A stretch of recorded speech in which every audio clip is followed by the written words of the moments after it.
Nang gabing iyon, ang kapaligiran sa isa sa mga high school sa Manila, Pilipinas ay tahimik gaya ng dati.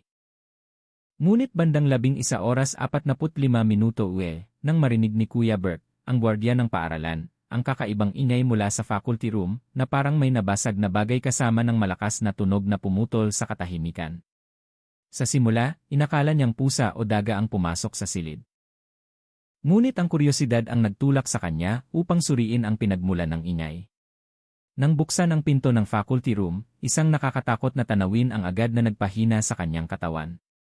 Isang lalaki ang nakahandusay at walang buhay sa sahig, may bahid ng dugo sa paligid ng kanyang ulo. Ang biktima ay kinilala kalaunan bilang si Rodel, 45 taong gulang, isang guro sa matematika na kilala sa pagiging disiplinado at palakaibigan sa mga estudyante. Siya ay natagpo ang nakasuot ng maayos na damit na tila katatapos lang sa kanyang trabaho. Walang nakitang senyales ng paglaban sa silid, ngunit nakabukas pa ang laptop ng biktima na nagpapakita ng file ng huling grado ng pagsusulit na hindi pa na-save. Dumating ang mga pulis mula sa Manila Police District bandang 12:30 pagkatapos makatanggap ng ulat mula sa pamunuan ng paaralan. Agad na isinagawa ang investigasyon sa pinangyarihan habang sarado ang buong lugar ng paaralan hanggang umaga. Mula sa paunang pagsusuri, nakita ng pulisya ang sugat sa likod ng ulo ng biktima na pinaniniwala ang dulot ng pagtama ng matigas na bagay. Walang nakitang nawawalang mahahalagang bagay. Ilang saksi ang nagsabi na nakita ang biktima na nag-overtime mag-isa ng gabing iyon upang ihanda ang ulat ng panghuling grado ng semestre. Gayunpaman, sinabi ng isa sa mga kasamahan niyang guro na nakatanggap siya ng maikling mensahe mula sa biktima ilang oras bago ang insidente. Naglalaman ito ng maikling pangungusap, alam ko kung sino ang nanlilinlang sa eskwelahang ito. Ang mensaheng iyon ang naging simula ng investigasyon na nagdulot ng maraming katanungan. Kinabukasan ng umaga, nagbago ang kapaligiran ng paaralan at naging tensyonado. Umiiyak ang mga estudyante, gulat ang mga guro, at nagsiksikan ang mga residente sa harap ng bakod ng paaralan. Agad na kumilos ang Department of Education. Samantala, sinimulan ng pulisya ang pagsusuri sa CCTV footage at pinatawag ang ilang saksi, kasama ang ilang staff na nasa loob pa ng paaralan ng gabing iyon. Ngunit ang mas nagpagulo sa kasong ito ay ang katotohanan na ang pinto ng faculty room ay nakakandado mula sa loob ng una itong matuklasan. Walang nakitang senyales na sinira ang pinto. Inakala ng pulisya na kilalang-kilala ng salarin ang biktima, marahil ay isang tao mula sa loob mismo ng paaralan. Dito nagsimulang malutas ang misteryo, isa-isa, patungo sa madilim na lihim na matagal nang nakatago sa likod ng mga pader ng paaralang iyon. Nang umaga pagkatapos ng balita ng pagkamatay ni Rodel sa media, nanatiling malungkot ang faculty room. Nakapaskil ang larawan ng yumaong guro sa kanyang mesa na may isang bungkos ng puting bulaklak sa tabi nito. Ngunit sa likod ng bumabalot na kalungkutan, nagsimula ang investigasyon na nagpakita ng nakakagulat na direksyon. Natuklasan ng pulisya na ang file ng ilihim na ulat ni Rodel ay hindi ordinaryong file. Bagaman bahagyang nasira ang nilalaman nito, matagumpay na naibalik ng Digital Forensics Team ang ilang bahagi ng data. Ang nilalaman nito ay isang buod ng mga gastos ng paaralan sa loob ng huling 6 na buwan at sa loob nito ay may mga senyales ng irregularidad. Mayroong ilang kahina-hinalang transaksyon na may malalaking halaga na nakarehistro sa pangalan ng isang peking ikatlong partido. Ang isa ay gumamit pa ng account na may pangalan na katulad ng sa staff ng administrasyon ng paaralan na si Aling Elena. Nang hina ng paglilinaw, nagpakita si Aling Elena ng takot. Nagdahilan siya na ang transaksyon ay isang pagkakamali sa pag-account at nakumpirma na sa tagapamahala ng paaralan. Gayunpaman, nakahanap ang pulisya ng iba pang ebidensya. Isang slip ng transfer sa kanyang personal na account na nagkakahalaga ng 45,000 ang ginawa isang linggo bago namatay si Rodel. Ang perang iyon ay inangkin ni Aling Elena bilang bayad sa overtime, ngunit ang halaga nito ay higit na mataas sa kanyang buwanang sweldo. Samantala, sinuri din ng pulisya ang personal na buhay ng biktima. Mula sa pahayag ng ilang kasamahan, kilala si Rodel sa pagiging idealista. Hindi siya nag-aatubili na sawayin ang sinumang lumalabag sa batas, maging ang kanyang mga superior. Ilang araw bago siya namatay, sinasabing nasangkot siya sa mainit na pagtatalo sa opisina ng prinsipal. Sinabi ng isa sa mga guro, si Sir Ben, narinig ko mismo na sinabi niya, hindi ako mananahimik, Principal Reyes. Kung kailangan, iulat ko ito sa DepEd.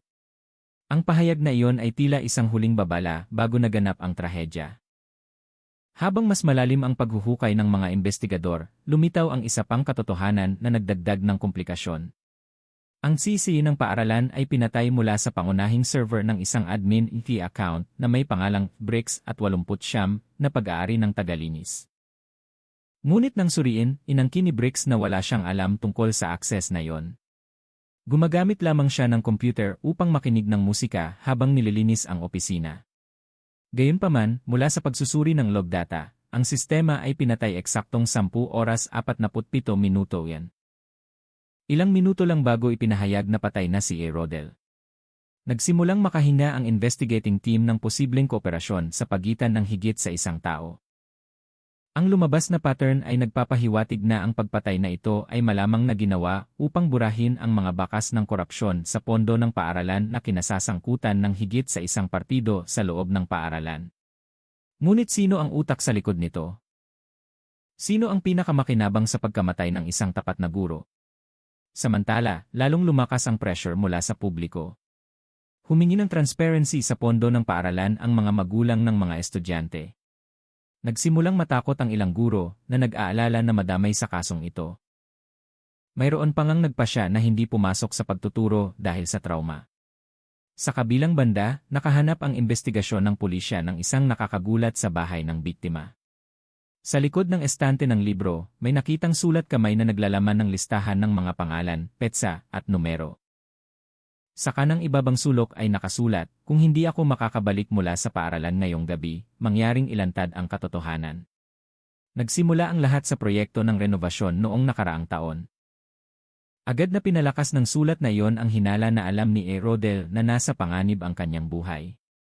Alam niya ang isang malaking bagay at marahil ay naramdaman na niya ang panganib noon pa. Ngunit pagdating ng ikatlong gabi pagkatapos ng insidente, may mas kakaiba pang nangyari. Ang paaralan na nooy mahigpit na binabantayan ay biglang nagulo dahil sa maliit na sunog sa office ng admin dahil sa short circuit ng kuryente. Ngunit ang resulta ng investigasyon ay nagpakita na ang pinagmulan ng apoy ay mula sa computer na naglalaman ng mga archive ng pananalapi ng paaralan. Ang natirang file ay puro walang laman na fragments. Tila may sadyang nagtanggal ng ebidensya bago namatay ang apoy. Ipinag-utos ng Chief of Police ng Manila Police District ang isang espesyal na investigasyon. Hindi na ito ordinaryong kaso ng pagkamatay. May malakas na indikasyon na pinatahimik ang biktima upang pagtakpan ang ibang krimen, giit niya sa press conference. At nang gabing iyon, eksaktong 10 oras habang sinusuri ng pulisya ang backup na CCTV footage mula sa likod ng guardhouse ng paaralan, lumitaw ang isang figura na nakasuot ng madilim na damit na may dalang kung ano mula sa faculty room. Ang figura na walang iba kundi ang taong hindi kailanman pinaghihinalaan. Isang taong sa lahat ng oras ay lumabas na pinakatahimik sa lahat. Ang CCTV footage mula sa likod ng guardhouse ng paaralan ay naging turning point sa investigasyon. Sa video na tumatagal ng 2 minuto, makikita ang isang figura na nakasuot ng madilim na damit na lumabas mula sa pangunahing gusali ng paaralan bandang 11 oras 31 minuto UN. Ilang minuto lang bago natagpuan ang bangkay ni A. Rodel, siya ay nagmamadaling lumakad na may dalang isang bagay na kahawig ng itim na bag at pagkatapos ay nawala sa likod ng likurang hardin. Nang palakihin ng mga opisyal ang footage, unti-unting luminaw ang kanyang mukha at lahat ng nanonood ng video ay natigilan. Ang figura ay lumabas na si Principal Reyes. Ang principal na sa lahat ng oras ay mukhang pinakamalungkot at umiyak pa nga sa harap ng media. Ngunit sa footage na yon, ang kanyang ekspresyon ay patag, kalmado at puno ng kalkulasyon. Ang balitang ito ay agad na nagpagulo sa buong kawani ng paaralan. Hindi makapaniwala ang mga guro. Ang figura na kilala sa pagiging mahigpit at may otoridad ay pinaghihinalaang direkta na sangkot sa trahedya ng pagkamatay ng kanyang sariling empleyado. Agad na ipinatawag ng pulisya si Principal Reyes upang suriin bilang karagdagang saksi. Ngunit nang dumating ang iskediul ng pagsusuri, hindi siya dumating. Hindi aktibo ang kanyang cellphone number at walang tao sa kanyang bahay.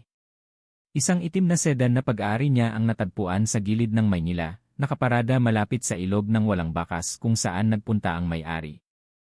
Sa loob ng kotse, tanging mga ulat sa pananalapi ng paaralan na may ilang nasunog na pahina sa mga gilid nito at isang sulat kamay na may malabong sulat ang natagpuan. Ayokong bumagsak ang lahat. Pinilit nila ako. Ang sulat na iyon ay lalong nagpagulo sa mga investigador. Sino ang sila na tinutukoy? Nagtatrabaho ba si Principal Reyes para sa isang tao na mas mataas sa kanya o may panlabas na partido na pumilit at nagpilit sa kanya upang pagtakpan ang isang bagay na mas malaki? Habang sinusubaybayan ng mga investigador ang bakas ng principal, nakahanap ang pulisya ng isa pang nakakagulat na katotohanan mula sa resulta ng forensics sa katawan ng biktima. Sa kuko ni A. Rodel, natagpuan ang mga piraso ng itim na tela na kapareho ng material ng uniformeng blazer na madalas na isinusuot ni Principal Reyes sa trabaho. Ngunit ang resulta ng DNA ay nagpakita ng mas komplikado. Mayroong halo ng pangalawang DNA na pag-aari ng isang tao na nagtatrabaho din sa paaralan, si Briggs, ang tagalinis. Nang muling suriin si Briggs, namutla ang kanyang mukha. Sa simula, sinubukan niyang maging kalmado. Ngunit nang ipakita ng mga investigador ang backup na CCTV photo na nagpapakita sa kanya sa pasilyo sa ika-2 pagbandang 10:50 ng gabing iyon, nagsimula siyang hindi mapakali. Ako ay inutusan lang, sir. Hindi ko alam na aabot sa ganito. Sabi niya na nanginginig ang boses. Inutusan ng sino? Tanong ng mga investigador. Yumuko si Briggs ng matagal at pagkatapos ay sumagot ng mahina. Si Principal Reyes, sinabi niya na humingi lang ng tulong na itapon ang isang bagay sa basurahan sa likod ng paaralan. Ngunit nang tingnan ko, mukha itong sapatos ni Sir Rodel at isang bagay na duguan. Ang pahayag na iyon ay nagpatahimik sa interrogation room ng ilang segundo. Nagsimulang magkaroon ng kamalayan ang lahat na ang pagkamatay na ito ay hindi lamang isang kusang loob na aksyon, kundi bahagi ng isang napakagandang plano. Mula sa pahayag ni Briggs, nang gabing iyon ay inutusan siya ni Principal Reyes na maghintay sa likod bahay. Binigyan siya ng I-10,000 at pinakiusapan na huwag magtanong ng marami. Pagkatapos ng ilang minuto, nakita niya si Principal Reyes na lumabas mula sa faculty room na may dalang itim na bag at pagkatapos ay ibinigay sa kanya ang isang malaking madilim na plastic bag upang itapon sa labas ng basurahan ng paaralan. Sinunod ni Briggs nang hindi alam na ang nilalaman ng bag ay magiging mahalagang ebidensya na nawawala na ngayon. Ngunit ang mas nagpapatibay sa pulisya na ang kasong ito ay mas malaki pa ay ang resulta ng kasunod na pagsusuri sa pananalapi. Lumabas na ang personal na account ni Principal Reyes ay nakakatanggap ng regular na transfer mula sa isang pribadong kumpanya ng kontratista na nagkakahalaga ng 10 milyong piso bawat buwan. Ang parehong kumpanya na nagsagawa ng proyekto ng renovasyon ng paaralan noong nakaraang taon. Sa talaan ng biktima, ang kumpanyang iyon ay tinukoy sa inisyal na Ayonise. Ngayon, lumalawak ang direksyon ng investigasyon. Malakas ang hinala na si Rodel ay mag-uulat ng pagnanakaw ng pondo ng paaralan at pagmamanipula ng proyekto ng renovasyon na kinasasangkutan ng panlabas na kontratista at ilang tao sa loob ng paaralan. Plano niyang dalhin ang ebidensya sa DepEd sa linggong iyon, ngunit hindi niya nagawa. Ngunit hindi pa rito natatapos ang kwento. Kinabukasan, nakatanggap ang pulisya ng emergency call mula sa mga residente sa paligid ng Ilog Pasig. Natagpuan ang isang itim na blazer ng babae na nakasabit sa mga bato ng ilog na may label na pangalang E. Reyes. Hindi kalayuan doon ay may bakas ng sapatos patungo sa isang maliit na kabubatan. Tumakas ba ang prinsipal o naging biktima din siya ng isang mas malaking laro? Ang malinaw ay sa likod ng misteryo ng pagkamatay ng isang tapat na guro, lumalabas ang isang madilim na network na nakaugat sa sistema ng edukasyon kung saan ang pera, kapangyarihan, at mga lihim ay maaaring maging mas mapanganib na armas kaysa anuman. Nang umagang iyon, nababalutan ng manipis na ulap ang hangin sa Maynila. Sa gilid ng Ilog Pasig, may pulis na nakabantay sa pagitan ng mga bato at ligaw na halaman.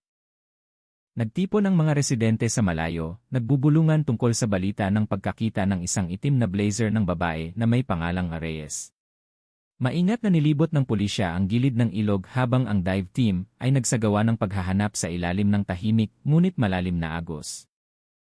Pagkatapos ng 3 oras na paghahanap, nakakita ang mga opisyal ng isang cellphone na nakabalot sa malinaw na plastik na nakasabit sa ugat ng kawayan. Hindi kalayuan sa lugar kung saan natagpuan ang blazer. Nang suriin, lumabas na ang cellphone ay kay Principal Reyes.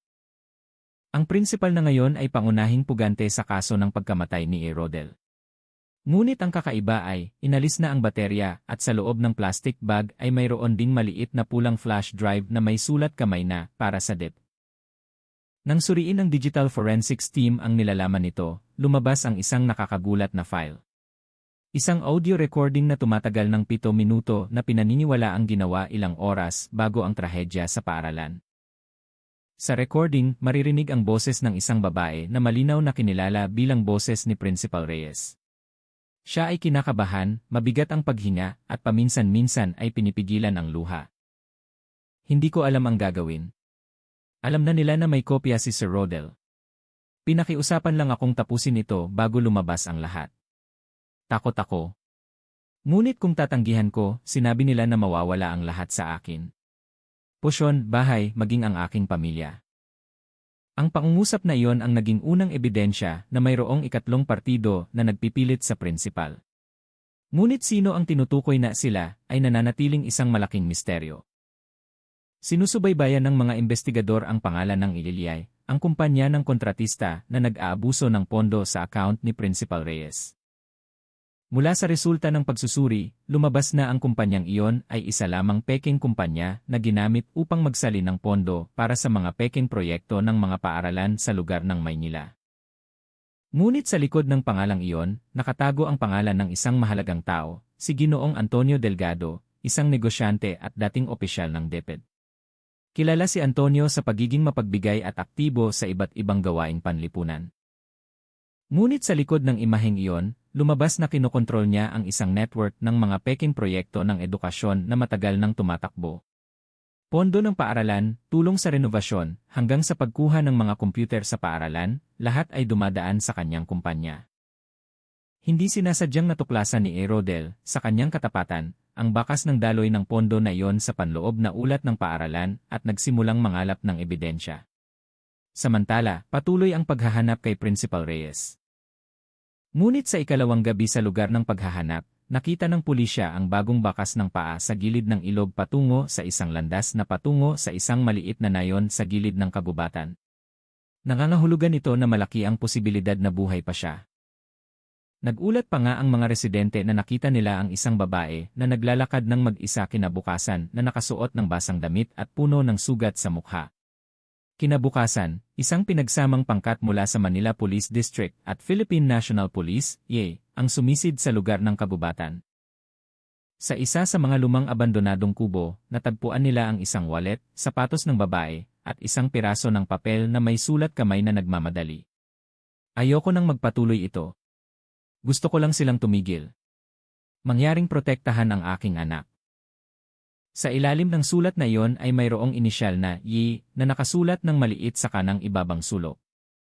Malamang na ang pangalan ng taong tinutukoy sa nakaraang recording. Nang gabing iyon, nagsagawa ng press conference ang pulisya. Malakas ang hinala namin na ang pagpatay sa yumaong Rodel ay may kaugnayan sa pagtatangka na pagtakpan ang korupsyon sa pondo ng edukasyon. Ang pansamantalang ebidensya ay nagpapakita ng pagkakasangkot ng panlabas na partido. Isa sa kanila ay isang individual na may inisyal na D. Mariing sinabi ng Chief of Police. Ang balitang iyon ay nagdulot ng kaguluhan sa publiko. Nagsimulang bumaba ang pambansang media sa Manila. Ang hashtag na "Tapat na Guro sa Maynila" ay naging trending sa social media. Nakiramay ang mga residente sa pamilya ng biktima, tinawag si Rodel na isang bayani ng edukasyon na naglakas loob na labanan ang bulok na sistema. Ngunit sa gitna ng agos ng empatya, lumitaw ang isa pang balita na nagdagdag ng misteryo. Isang residente ng isang nayon sa Rizal ang nagulat sa pulisya na tinulungan niya ang isang babae na sugatan na nagpakilalang Principal Reyes. Humingi ng pahintulot ang babae na makituloy ng isang gabi lamang at nag-iwan ng isang sulat bago umalis ng maaga kinabukasan. Sa sulat na iyon ay nakasulat, "Susuko ako, ngunit mangyaring alagaan ang aking anak." Ang katotohanan ay malapit nang lumabas. Ngunit hanggang kinabukasan, hindi na lumitaw si Principal Reyes sa istasyon ng pulisya. Samantala, ang negosyanteng si Antonio Delgado, na ang pangalan ay binanggit, ay biglang lumipad sa ibang bansa ng gabing iyon din sa dahilan ng biglaang negosyo. Ang sitwasyon ay lalong naging komplikado. Sa isang banda, sinubukan ng pulisya na imbestigahan ang pinaghihinalaang pagkakasangkot ng matataas na opisyal. Ngunit sa kabilang banda, unti-unting nawawala ang mga ebidensya na tila may malaking kamay na kumikilos sa likod ng kurtina. At sa gitna ng kaguluhan na iyon, lumitaw ang isang bagong mensahe mula sa isang anonymous na account sa social media na nagpost ng larawan ni A. Rodel na may caption na muling nagpasabog sa publiko. Namatay siya dahil sa katapatan, ngunit hindi pa natatapos ang kwentong ito. Ang mensahe ay ipinadala mula sa lokasyon na hindi kalayuan sa kagubatan kung saan huling nakita si Principal Reyes. Ang mensahe ba ay mula sa kanya o isang taong mas maraming alam kaysa sa lahat ng mga partido na kasalukuyang naglalaro? Isang bagay ang nagsimulang luminaw. Ang katotohanan ng kasong ito ay hindi humihinto sa antas ng paaralan, kundi tumagos sa isang mas malawak na network ng korupsyon, kung saan ang bawat hakbang patungo sa katotohanan ay maaaring mga hulugan ng pagtataya ng buhay. Ilang araw na ang lumipas mula nang lumabas sa publiko ang audio recording ni Principal Reyes. Puno na ngayon ng balita ang pambansang media tungkol sa kaso, tinawag itong pinakamalaking iskandalo sa pondo ng edukasyon sa Maynila. Lumakas ang pressure mula sa publiko na nagtulak sa mga otoridad na kumilos ng mabilis. Ngunit sa tuwing nabubuksan ang isang pinto ng katotohanan, isa pang pinto ang mahigpit na nagsasara.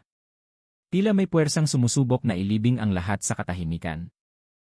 Samantala, natuklasan ng mga investigador ang isang bagong clue mula sa CCTV footage ng isang hotel sa lugar ng Malit. Sa recording na kinunan 2 gabi bago ang insidente, makikita si Principal Reyes na nakikipagkita sa isang lalaking nakasuot ng kulay abong Amerikana. Ang lalaki ay kinilala bilang si Ginoong Antonio Delgado, ang negosyanteng kontratista at dating opisyal ng DepEd. Mukhang seryoso silang nag-uusap na may tensyonadong ekspresyon. Sa mesa ay may ilang pahina ng dokumento at paminsan-minsan ay itinuturo ni Antonio ang isang file habang sinasabi ng malakas, kailangan mo lang siyang pakalmahin. Huwag mong hayaan na magpadala siya ng kahit ano sa DepEd. Ang pangungusap na iyon ay malinaw na narinig sa resulta ng audio recording na matagumpay na nasynchronize mula sa mikropono ng surveillance camera. At nang gabing iyon pagkatapos ng pagpupulong, natagpuan si A. Rodel na patay sa faculty room. Malakas na ngayon ang ebidensya ng pulisya. Si Antonio ay hindi lamang isang pangalan sa listahan ng transfer, kundi ang utak sa likod ng laro ng pondo ng paaralan na kinasasangkutan ng ilang prinsipal at opisyal. Ginagamit niya ang network ng mga proyekto ng edukasyon bilang takip upang ilihis ang pera ng gobyerno sa kanyang personal na account at sa kanyang mga crony. Ngunit hindi madaling hulihin siya. Protektado siya ng maraming maimpluwensyang tao. Mayroon pang ang balita na mayroon siyang tao sa loob sa ilang ahensya ng pagpapatupad ng batas. Ang unang tawag mula sa pulisya ay binaliwala. Nang ipadala ang pangalawang tawag, nawala na si Antonio sa Pilipinas. Sa gitna ng sitwasyong iyon, si Principal Reyes ay pinaghahanap pa rin. Ngunit nagsimulang makiramay ang publiko sa kanya matapos mag-viral ang kanyang audio recording. Marami ang naniniwala na siya ay isa lamang piyesa sa isang malaking laro. Puno ng komento sa social media ang mga balita. Kung totoo na pinilit siya, ibig sabihin biktima rin siya. Tapat na guro pinatay, principal pinipilit, habang ang utak ay malayang naglalakad. Ang social pressure na ito ang nagtulak sa pulisya na magbukas ng isang espesyal na hotline sa Maynila upang makatanggap ng karagdagang ulat. At doon lumitaw ang isang bagong saksi, isang lalaking nagngangalang Mang Ruben, dating personal na driver ni Antonio. Namutla ang kanyang mukha, nanginginig ang kanyang mga kamay habang nagbibigay ng testimonya. Sinabi niya na 2 araw bago ang insidente, inutusan siya ni Antonio na maghatid ng 2 tao sa lugar ng paaralan ng gabi. Ang isa ay kinilala niya bilang isang lalaking staff mula sa tanggapan ng kontratista. Ang isa pa ay isang babae na nakasuot ng belo at itim na jacket. Narinig kong sinabi ni E. Antonio, siguraduhin mong mananahimik siya. Kung hindi, patayin siya ng tuluyan. Ang pangungusap na iyon ay malinaw na narinig sa resulta ng audio recording na matagumpay na nasynchronize mula sa mikropono ng surveillance camera. At nang gabing iyon pagkatapos ng pagpupulong, natagpuan si A. Rodel na patay sa faculty room. Ngunit, ilang oras pagkatapos magbigay ng testimonya, nawala si Mang Ruben. Hindi aktibo ang kanyang numero, walang tao sa kanyang tinitirhan. Inakala ng pulisya na tumakas siya dahil sa takot. Ngunit may iba pang posibilidad na pinatay siya upang pagtakpan ang kanyang bibig. Samantala, ang ulat mula sa Interpol ay nagsasabi na si Antonio Delgado ay nakitang pumasok sa Malaysia gamit ang peking identity at pagkatapos ay lumipat sa Singapore. Nagsimulang maghanda ang Philippine National Police para sa cross-border cooperation. Ngunit muli, ang proseso ay nahadlangan ng mga usapin sa administrasyon at hindi nakasulat na utos mula sa ilang superior. Sa gitna ng kabiguan na yon, may isang nakakagulat na nangyari. Isang investigative journalist na nagngangalang Ginoong Ricky Reyes ang nagsabing nakatanggap siya ng anonymous na email na naglalaman ng orihinal na dokumento ng lihim na ulat ni Rodel na naibalik ng buo. Ang file ay naglalaman ng kumpletong ebidensya ng daloy ng pondo mula sa DepEd patungo sa Riliay at pagkatapos ay sa personal na account ng ilang principal sa Maynila, kasama ang halaga, petsa, at numero ng transaksyon. Sa dulo ng file ay may maikling sulat kamay ni Rodel. Kung ako ay mamamatay, ibig sabihin ay nagtagumpay sila, ngunit hindi bababa sa nakasulat na ang katotohanan. Agad na ibinigay ni Ricky ang file na yon sa pulisya at inilabas ang ilan sa media. Naging malaki ang epekto nito. Lumakas ang galit ng publiko. Nagkaroon ng mga demonstrasyon ng mga estudyante at guro sa harap ng tanggapan ng DepEd. Ang mga poster na may nakasulat na hustisya para kay Sir Rodel at edukasyon hindi pugad ng korupsyon ay pumuno sa mga lansangan. Ngunit sa likod ng euforya na yon, dumating din ang banta. Nakatanggap si Ricky ng misteryosong mensahe sa kanyang cellphone. Huminto ka bago ka maging susunod na biktima. Hindi ka ililigtas ng katotohanan.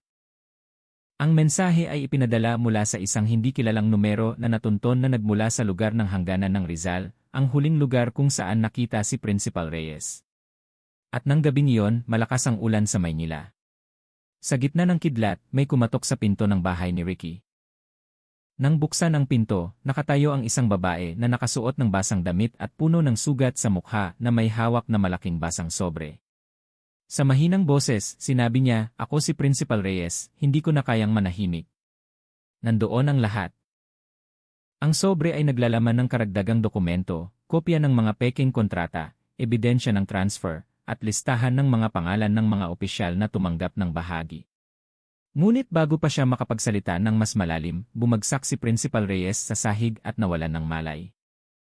Nang dumating ang ambulansya, mahina siyang bumulong sa bahay ni Ricky. Hindi si Antonio ang huli. May mas mataas pa. At ang pangungusap na iyon ang nagmarka ng simula ng isang bagong kabanata na ang pagpatay kay Rodel ay isa lamang tuktok ng iceberg ng isang mas malalim na madilim na network na tumagos sa pagitan ng mundo ng edukasyon, negosyo, at kapangyarihan. Ang bahay ng mamamahayag na si Ricky Reyes ay mahigpit na binabantayan ngayon ng mga otoridad. Matapos ang biglaang paglitaw ni Principal Reyes ng gabing iyon, nagtipon ang media at publiko upang maghintay ng balita. Ang babae na dating itinuturing na pugante ay ngayon ay naging pangunahing saksi na kayang baligtarin ang buong direksyon ng investigasyon. Gayunpaman, kritikal ang kondisyon ni Principal Reyes, mababa ang kanyang presyon ng dugo, at ang sugat sa kanyang balikat ay nagpapakita ng bakas ng matulis na bagay.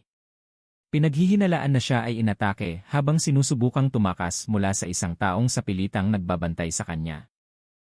Sa ospital, si Principal Reyes ay nakapagsalita lamang sandali bago muling nawalan ng malay. Ibinigay niya ang karagdagang flash drive sa pulisya na naglalaman ng isang maikling video na tumatagal ng 2 minuto na tila lihim na kinunan sa isang pulong sa DepEd. Sa video, makikita ang 4 na lalaki na nag-uusap. Isa sa kanila ay malinaw na nakikita si Antonio Delgado. Ngunit ang 3 iba pa ay hindi pa lumalabas sa mga balita noon. Ang isa sa kanila ay tila nakasuot ng pin na may logo ng gobyerno ng probinsya. Sa video, maririnig ang mahinang pag-uusap, ngunit malinaw. "Masyado na tayong malalim, Tony. Kung makarating ang ulat na iyon sa Maynila, maaaring mabunyag ang lahat." "Kalma, inasikaso ko na ang tao sa loob."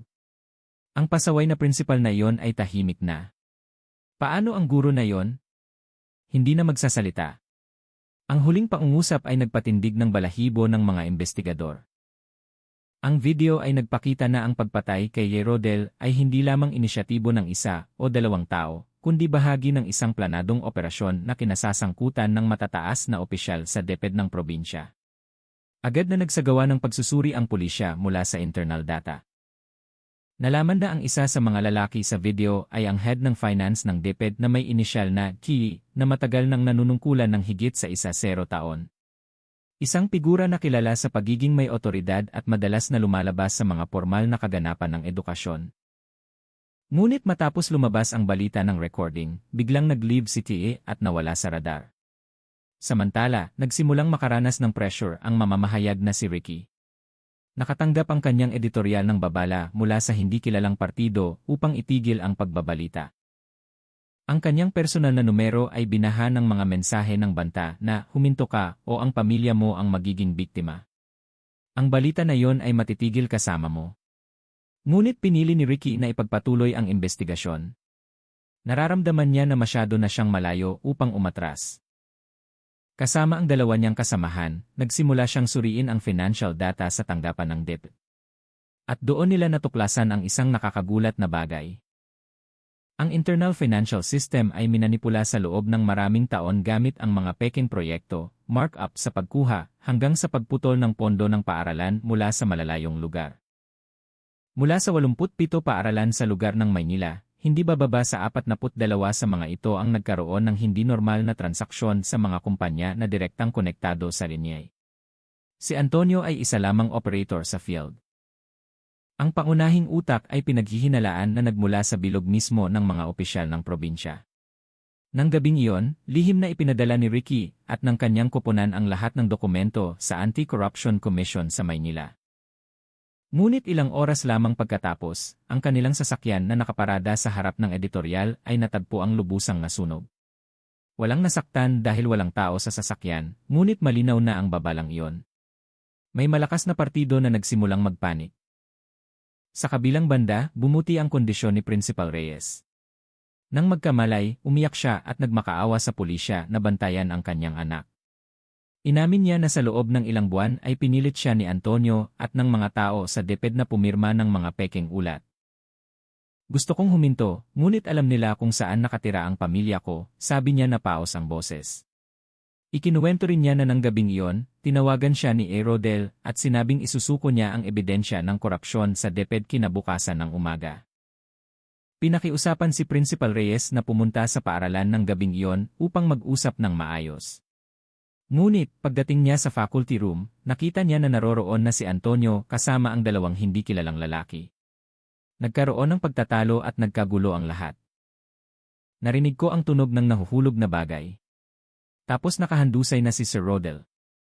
Sumigaw ako, ngunit hinawakan ni Antonio ang aking kamay at sinabi, "Ngayon, bahagi ka na nito." Ang pahayag ni Principal Reyes ang naging pinakamahalagang pag-amin sa kasong ito. Ngunit pagkatapos nito, muli siyang nawalan ng malay. Mayroong isang sumingit sa ospital ng gabi, sinusubukan na lapitan ang kanyang silid. Sa kabutihang palad, nahuli ng mga nakabantay na otoridad ang salarin. Inamin niya na inutusan lang siya na burahin ang ebidensya at manahimik. Ngunit mula sa kanyang cellphone, natagpuan ang mensahe mula sa contact na pinangalanang ETV01. Ang parehong inisyal ng opisyal ng DepEd na nawawala ngayon. Kinabukasan ng umaga, muling nagkagulo ang publiko dahil sa bagong balita. Natagpuan si Ki na patay sa isang silid ng hotel sa lugar ng Tagaytay. Pinaghihinalaan na nagpakamatay. Sa mesa ng kanyang silid, natagpuan ang isang sulat na nakasulat. Pinagsisisihan ko ngunit huli na ang lahat. Hindi sila titigil sa akin. Ngunit hindi kumbinsido ang mga investigador na ito ay pagpapakamatay. Ang sugat sa kanyang leeg ay hindi natural at ang CCTV ng hotel ay nagpakita ng isang taong lumabas mula sa silid ni Tie bandang 11:30 ng gabi. Isang lalaking nakasuot ng sombrero na hindi pa nakikilala. Ang kasong ito ay opisyal na ngayong inako ng Presidential Anti-Corruption Commission, PACC. Ang lahat ng file ay ipinadala sa Maynila at si Antonio Delgado ay nasa listahan ng international fugitives. Ngunit sa kabila nito, hindi pa rin kontento ang publiko. Bakit ngayon lang nabunyag ang kasong ito pagkatapos ng pagkamatay ng isang tao? Ilang iba pang tapat na guro ang napilitang manahimik upang mapanatili ang kanilang trabaho. Sumulat si Ricky ng isang mahabang artikulo na pinamagatang ang halaga ng katapatan. Nag-viral ang sulat na yon, binahagi ng milyon-milyong beses, at naging simbolo ng paglaban sa korupsyon sa mundo ng edukasyon. Tinapos niya ang kanyang sulat na may nakakagulat na pangungusap. Maaaring wala na si Sir Rodel, ngunit ang kanyang dugo ay nagsulat ng katotohanan sa dingding ng paaralan. Ang hustisya ay hindi lamang tungkol sa kung sino ang pinarusahan, kundi kung sino ang naglakas loob na magsalita kapag pinili ng lahat na manahimik. Ngunit, hindi pa rito nagtatapos ang kwentong ito dahil sa dulo ng video na natagpuan sa flash drive ni Principal Reyes, may isang huling eksena na hindi pa ganap na napapatugtog. Isang maikling clip na nagpapakita kay Antonio na nakaupo sa madilim na silid habang may isang taong nakatayo sa likod niya. Tanging ang kamay at bahagi ng braso ang nakikita na nakasuot ng malaking singsing na may ukit na ginintuang agila. Ang boses sa video ay mabigat at puno ng otoridad. Kalma, lahat ay nakaayos mula sa itaas. Walang sinuman ang maglalakas loob na gambalain. At mula sa simbolo ng singsing na yon, may napagtanto ang pulisya na mas nakakatakot pa. Ang larong ito ay hindi humihinto sa antas ng probinsya, ngunit marahil ay tumagos na sa mismong sentro ng kapangyarihan. Muling dumilim ang kalangitan sa Maynila nang dumating ang delegasyon ng mga investigador mula sa Manila sa tanggapan ng ENI. Ang kaso ng pagkamatay ng tapat na guro na si Rodel ay naging isang investigasyon sa pambansang antas. Binulabog ng media ang bawat channel ng balita, itinuturo ang pinaghihinalaang pagkakasangkot ng mga pambansang opisyal sa iskandalong ito sa edukasyon. Ngunit sa likod ng lahat ng kaguluhan na yon, mayroong isang hindi nakikitang tensyon.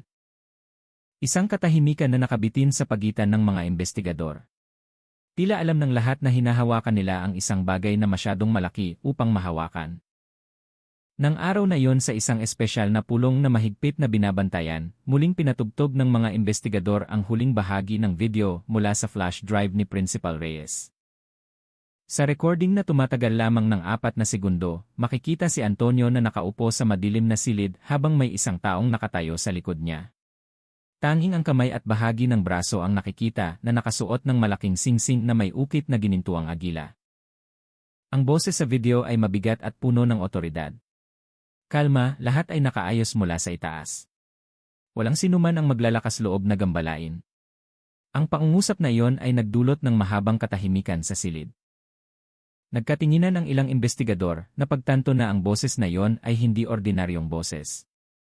Ginagamit ang voice recognition system upang suriin ang recording. Ang resulta ay nagpatahimik sa lahat. 79% ang pagkapareho sa boses ng isang mataas na opisyal sa Department of Education na aktibo pa. Ngunit nang isusumite na ang ulat na ito sa sentro, biglang nagulo ang internal network system. Ang data server ng PACS at pulisya ay nahack mula sa malayo. Ang pangunahing file na naglalaman ng ebidensya ng recording at voice report ay nawala. Sa loob ng ilang minuto, nawala ang lahat ng data na nakaimbak sa forensic computer. Tila may hindi nakikitang kamay na alam kung kailan pipindutin ang delete button. Hindi ito ordinaryong hacker, sabi ng isang IT investigator na tensyonado ang mukha. Alam nila ang internal protocol. Ito ay gawa ng tao sa loob. Ilang oras pagkatapos, 2 miyembro ng investigador na may hawak na pisikal na kopya ng data ang nasangkot sa aksidente sa trapiko habang papunta sa Maynila. Nasunog ang kanilang sasakyan Sanlex. Ang isa ay namatay sa lugar habang ang isa ay kritikal. Ngunit mula sa mga durog na bahagi ng sasakyan, nakita ng mga bombero ang isang bahagi ng nasirang flash drive na maaari pa ring basahin ng bahagya. Sa loob nito, natira ang isang folder na may pangalang Layer 7. Ang folder ay naglalaman ng isang serye ng mga dokumento na may lihim na code at listahan ng transfer sa pagitan ng mga account mula sa Department of Education patungo sa iba't ibang ahensya ng probinsya. Ang halaga ay umabot sa daan-daang bilyong piso. Bawat daloy ng pondo ay humihinto sa parehong pangalan ng mga peking proyekto, kasama ang proyekto ng renovasyon ng paaralan kung saan nagtatrabaho si Rodel. Sa ibabang bahagi ng file ay may digital signature na nakasulat na Approved EA National Education Program Director, Nyangre Enray. Ang pangalang iyon ang nagpabago sa kapaligiran ng pulong. Alam ng lahat kung sino si EA, Isang senior figure na madalas lumabas sa telebisyon bilang isang education reformist, iginagalang ng maraming sektor at kilala sa pagiging malapit sa matataas na opisyal. Ngunit ngayon, ang kanyang pirma ay lumabas sa financial file na naging ugat ng buong trahedya. Samantala, lumala ang kondisyon ni Principal Reyes sa ospital. Mahina ang kanyang katawan at bumaba ng husto ang presyon ng dugo. Ngunit bago tuluyang mawalan ng malay, humingi siya na makipagkita kay Ricky, ang mamamahayag na nagkukop sa kanya. Sa maikling pulong sa silid ng pagpapagaling, hinawakan ni Principal Reyes ang kamay ni Ricky at bumulong ng mahina. Hindi si Antonio ang pinakamapanganib. Siya ay isang mensahero lang. Lahat ay nakaayos ng taong nakasuot ng singsing na yon. Pumunta siya sa aming paaralan 2 buwan na ang nakakaraan. Sabi niya, isipin mo na lang na ito ay isang pambansang proyekto. Huwag kang magtanong ng marami. Tinitigan ni Ricky si Principal Reyes na may luha sa mata. Alam niya na ang anumang sasabihin ng babaeng ito ay maaaring maging huling susi upang ibunyag ang lahat, ngunit maaari rin itong maging tiket sa kamatayan para sa sinumang maglalabas nito. Ilang araw pagkatapos, isang breaking news ang nagpagulo sa pambansang media. Si Principal Reyes, ang pangunahing saksi sa kaso ni Rodel, ay natagpuang patay sa isolation room. Sinabi ng ospital na ang kanyang pagkamatay ay sanhi ng biglaang atake sa puso. Ngunit ang independent forensic result na lihim na isinagawa ng isang doktor ay nagpakita ng bakas ng digitalis poison sa kanyang dugo. Isang lason na karaniwang ginagamit upang gawing natural ang pagkamatay. Lubos na naapektuhan si Ricky. Ngunit ang pagkamatay ni Principal Reyes ang lalong nagpatibay sa kanyang desisyon. Nagsimula siyang makipag-ugnayan sa network ng mga international journalist, naglalabas ng ilang data na mayroon siya sa dayuhang media. At hindi nagtagal, nagsimulang itampok ng malalaking dayuhang media ang balita. Iskandalo ng korupsyon sa edukasyon sa Pilipinas, mula sa lokal na pagpatay hanggang sa pambansang pagtatakip. Nagulantang ang sentral na pamahalaan. Nagsagawa ng biglaang press conference ang Department of Education, mariing tinatanggihan ang mga akusasyon ng pagkakasangkot ng matataas na opisyal, tinawag ang lahat ng ulat na paninirang puri at manipulasyon ng media. Ngunit hindi na naniwala ang publiko. Libo-libong guro mula sa iba't ibang rehiyon ang nagsimulang bumaba sa kalsada na may dalang mga banner na nagsasabing, hindi kami numero sa mga pekeng ulat. Hustisya para kay Rodel. Samantala, sa likod ng kurtina, lihim na naghahanda ang PACS ng isang key covert operation. Bumuo sila ng isang shadow team, isang maliit na unit na binubuo ng 5 tao upang hanapin si Antonio Delgado at subaybayan ang kanyang koneksyon kay mRNA. Natunto ng bakas ni Antonio sa Cebu kung saan pinaghihinalaan siyang nagtatago sa isang yacht na pag-aari ng isang negosyante. Isinagawa ang operasyon sa pagdakip ng madaling araw. Nang matagumpay na mapahinto ang yete, nakita ng pulisya si Antonio na nagtatago sa ilalim ng kabin, namumutla at takot. Ngunit nang dalhin na siya palabas, mahina siyang nagsabi sa isa sa mga opisyal, akala niyo matatapos ang lahat kung mahuli ako. Susunduin nila kayo isa-isa. Hindi lang ito tungkol sa pera. Ito ay isang political network. At bago pa niya matapos ang kanyang pangungusap, isang putok ng baril ang umalingaw-ngaw mula sa malayo. Tumagos ang bala sa dibdib ni Antonio. Ang lokal na utak ay namatay sa lugar, habang ang bumaril ay hindi kailanman natagpuan. Mula sa bulsa ni Antonio, nakita ng pulisya ang isang piraso ng basang papel na may huling sulat. Nandoon sila sa departamento, ngunit kinokontrol mula sa isang mas mataas na lugar ng isang taong hindi kailanman lumalabas sa harap ng kamera. Sa pagkamatay ni Antonio, inakala ng publiko na matatapos na ang kwento. Ngunit para kina Ricky, Principal Reyes, at sa lahat ng sangkot, nagsisimula pa lang ang lahat. Dahil sa bawat ebidensya na natagpuan, laging lumilitaw ang isang bagong pangalan, isang mas mataas na posisyon, at isang mas nakakatakot na katotohanan. Ang kaso na nagsimula sa pagkamatay ng isang tapat na guro ay ngayon ay naging pagbubunyag ng isang maruming sistema na tumagos sa puso ng burokrasya ng Estado. At sa gitna ng kaguluhan ng mga panawagan para sa hustisya, isang pangungusap mula sa talaarawan ni Rodel ang patuloy na umaalingaw-ngaw sa puso ng lahat ng nakakakilala sa kanya. Ang katapatan ay hindi laging nagliligtas ng buhay, ngunit kung walang katapatan, walang maliligtas. 2 linggo matapos ang misteryosong pamamaril kay Antonio Delgado, ang kapaligiran sa Maynila ay tila isang lungsod na nabubuhay sa takot. Binabantayan ang mga mamamahayag, biglang nawawala ang mga saksi, at ilang lokal na opisyal ang nag-apply ng biglaang leave o naglipat ng posisyon. Ngunit sa likod ng tensyon na iyon, patuloy na tahimik na nagtatrabaho ang shadow team ng Patsy. Alam nilang hindi pa tapos ang kasong ito. Sa katunayan, ang pagkamatay ni Antonio ang nagbukas ng pinto sa mas mataas na antas kung saan gumaganap ng kanilang papel ang mga hindi nahahawakang tao. Ang koponan na ito ay binubuo ng 5 tao, si Chief Inspector Liza de la Cruz, isang senior investigator ng PATS na kilala sa kanyang walang takot na pagkatao, si Carlo, isang batang digital forensics expert na matagumpay na naibalik ang data mula sa flash drive ni Rodel, si Sarah.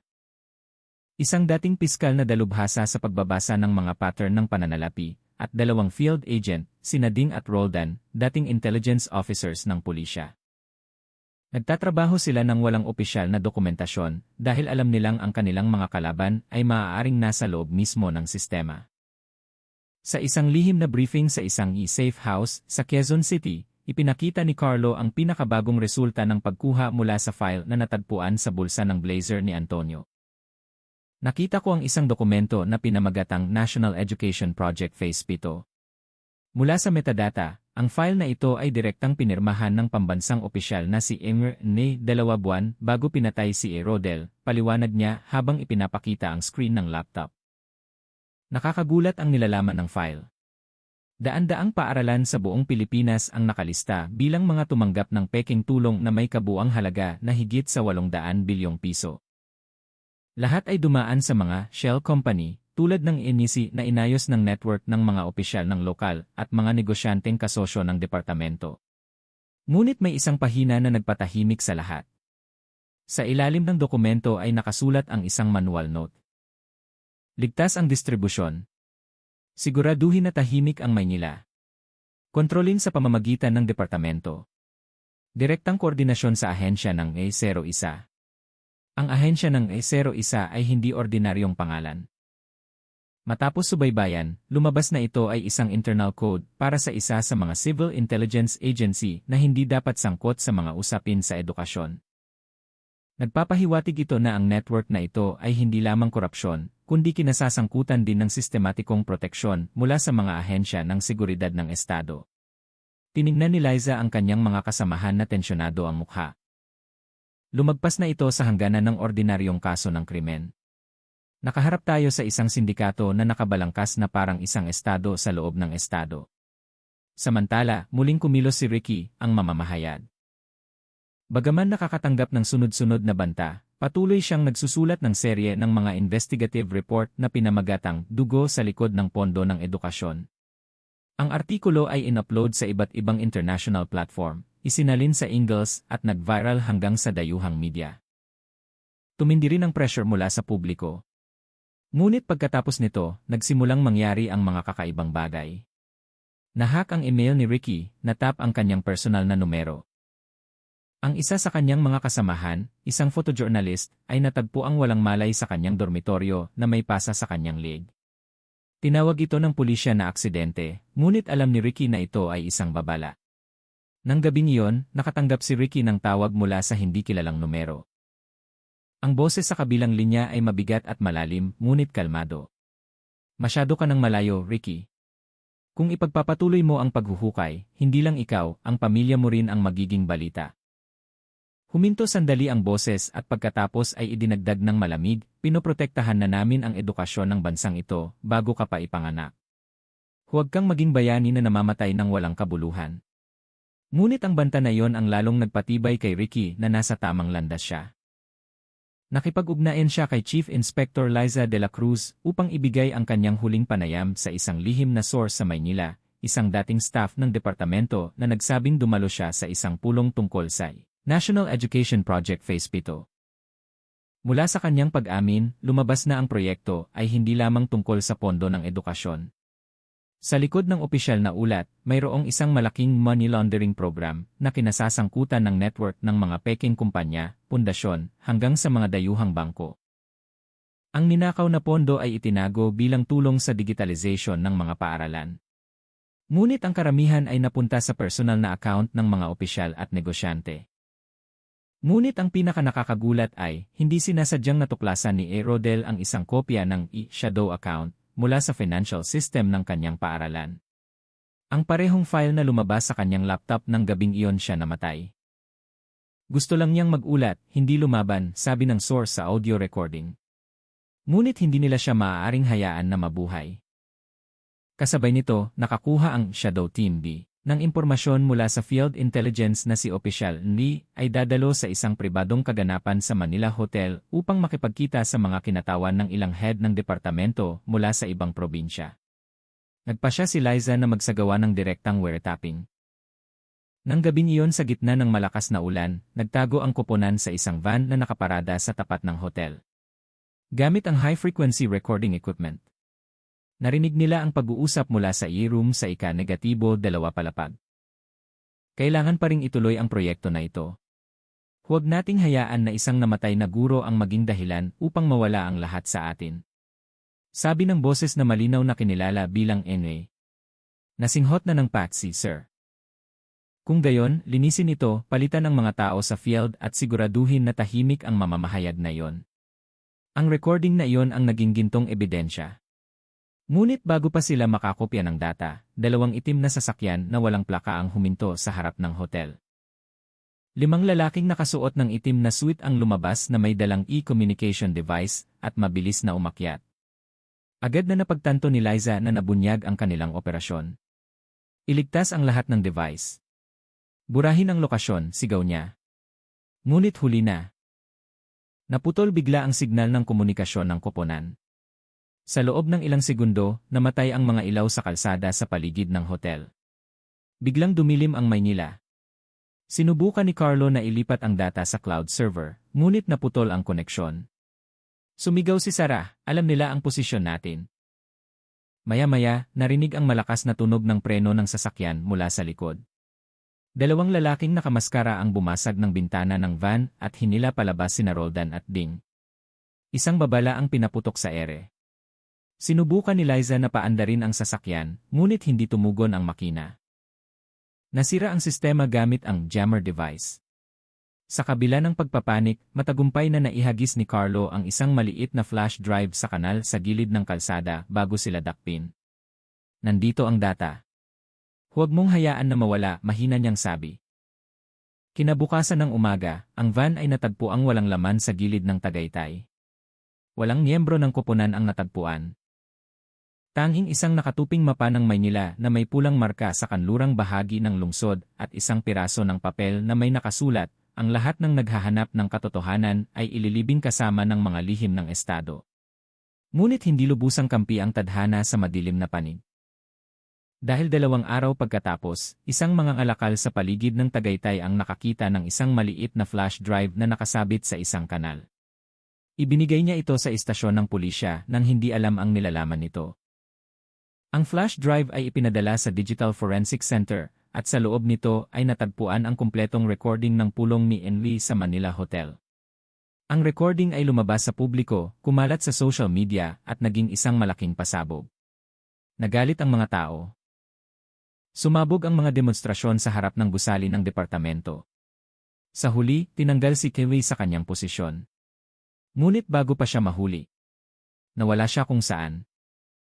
At sa gitna ng lahat ng kaguluhan na iyon, tiningnan ni Ricky ang screen ng kanyang computer, nagtatype ng pambungad na pangungusap para sa kanyang huling coverage. Maaari nilang patayin ang mga guro, burahin ang data, at pagtawanan pa ang mga saksi. Ngunit hanggat may isang boses na naglakas loob na magsulat, ang katotohanan ay mananatiling buhay. Ngunit sa labas ng kanyang madilim na bahay, may isang taong nakatayo ng tahimik sa ilalim ng ulan, nakasuot ng itim na Amerikana at singsing na may agila sa kanyang kanang kamay. Malabo ang kanyang ngiti, matalim ang kanyang titig, at sa katahimikan ng gabing iyon, mahina siyang bumulong, sapat upang marinig sa hangin. Ang katotohanan ay hindi magtatagal. 3 buwan matapos ang malaking iskandalo na yumanig sa bansa, dahan-dahang bumalik sa normal ang Maynila sa ibabaw. Gayunpaman, malalim pa rin ang iniwang sugat. Ang paaralan kung saan dating nagtuturo si Rodel ay naging simbolo ng paglaban sa kawalang katarungan.